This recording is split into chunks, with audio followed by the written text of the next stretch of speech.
समुद्री लुटेरों की बहुत सी कहानियां आपने पढ़ी और सुनी होंगी, मगर क्या आप दुनिया की सबसे सफल समुद्री लूट के बारे में जानते हैं? इसको अंजाम दिया था दुनिया के सबसे खतरनाक समुद्री डाकू ने, जिसका इतिहास औरंगजेब से जुड़ा है।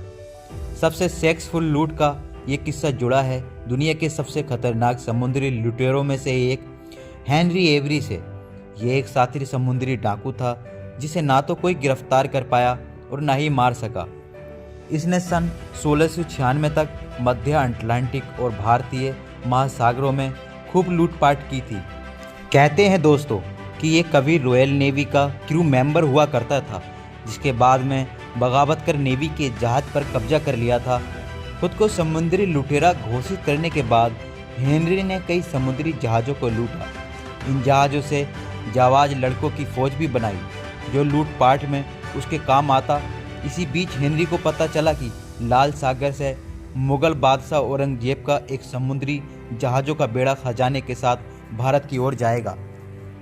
उसे लूटने के इरादे से वो अपने साथियों के साथ उस ओर बढ़ चला जहां वो समुद्री जहाज़ों का बेड़ा था। बेड़े के पास पहुंचने के बाद हेनरी और उनके साथी बेड़े के जहाज़ पर हमला कर दिया। कुछ देर की गोलीबारी के बाद जहाज़ के कैप्टन ने आत्मसमर्पण कर दिया।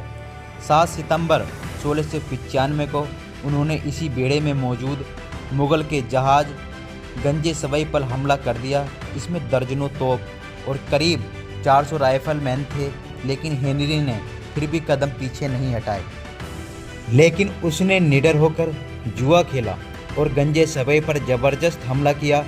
पहले उसने मुख्य मस्तूल को काट दिया और फिर उनकी तोपों को खराब कर दिया। इससे पहले कि जहाज़ के सिपाही कुछ समझ पाते, उसके साथियों ने अपने जहाज़ पर उस पर हमला कर दिया। आमने सामने की लड़ाई में भारतीय सैनिकों ने उनका डटकर मुकाबला किया, मगर उनके जहाज़ के कप्तान ने उनको धोखा दिया और भाग खड़ा हुआ। इसके बाद समुद्री लुटेरों ने उस जहाज़ पर कब्जा कर सभी यात्री को बंदी बना लिया। कहते हैं कि इस जहाज़ से उन्हें करीब 6 करोड़ रुपए के हीरे जवाहरात मिले थे। औरंगजेब के दरबार में जैसे ही ये खबर पहुंची कि सूरत से समुद्री यात्रा के जरिए लौट रहे मुगल बेड़े पर एक अंग्रेज समुद्री डाकू ने हमला करके करोड़ों रुपए की लूट को अंजाम दिया है, मुगल बादशाह आग बबूला हो गया। कुछ इतिहासकारों का मानना ये करोड़ रुपए की भी लूट थी, इसलिए इसे इतिहास की सबसे बड़ी लूट कहा गया।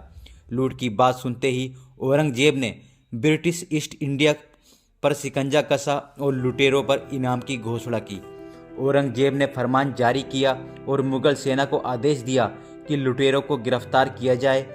मुगल सेना ने देश के कई बादशाहों और बंदरगाहों पर हमला बोला। औरंगजेब का गुस्सा भारत में व्यापार करने वाले अंग्रेजों पर कहर बनकर टूटा। उनकी फैक्ट्रियां बंद हो गईं। ईस्ट इंडिया कंपनी पर ताला लग गया।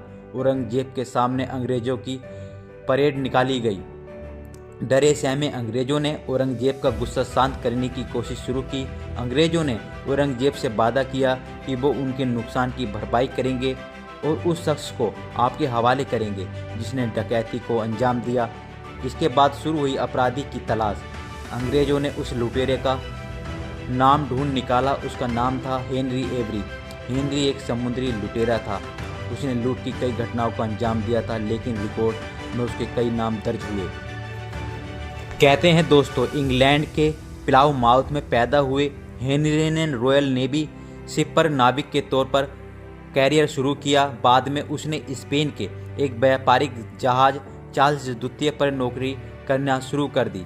यहाँ काम करते हुए हेनरी ने नाम कमाया, लेकिन फ्रांस की सरकार से मतभेद होने के कारण उसके और उसके साथियों को भुगतान में देरी होने लगी, तो सभी ने मिलकर बगावत कर दी और जहाज़ को अपने कब्जे में ले लिया।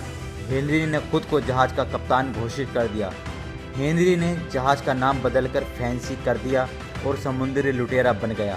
वह कुछ ऐसा करना चाहता था जिससे लोगों में उनके नाम की दहशत पैदा हो जाए और उसका नाम हो जाए। इस तरह उसने औरंगजेब के जहाज़ों की लूटने की योजना बनाई थी। साल 1695 था। औरंगजेब को सत्ता संभालते हुए 6 दशक बीत गए थे। दक्षिण के कुछ भागों को छोड़कर लगभग पूरे हिंदुस्तान में उसका परचम लहरा रहा था। औरंगजेब का शाही निशान वाला जहाज हर साल सूरत से मक्का के सफ़र पर निकलता था और उसमें मुग़ल परिवार के साथ कई खास लोग शामिल होते थे। उस जहाज़ का नाम था गंजे सवई। जहाज़ पर 80 बंदूक तैनात की गई थी, तोप रखी गई थी। इसे देखकर कोई भी जहाज़ पर हमला करने की हिम्मत नहीं जुटा पाता था। ये बात हेनरी को भी भा गई और उसने हमला करने की योजना बनाई थी। उसे मालूम था कि जहाज़ मुग़लों का है, इसलिए यहाँ पर दौलत बेशुमार मिल सकती है। कहते हैं इस लूट को साथियों में बांटने के बाद हेनरी अपने जहाज़ को लेकर कहीं चला गया। कुछ लोग कहते हैं कि वो किसी द्वीप पर जा बसा, तो कुछ कहते हैं कि वो यूरोप या फिर अमेरिकन कॉलोनियों में जाकर रहने लगा था।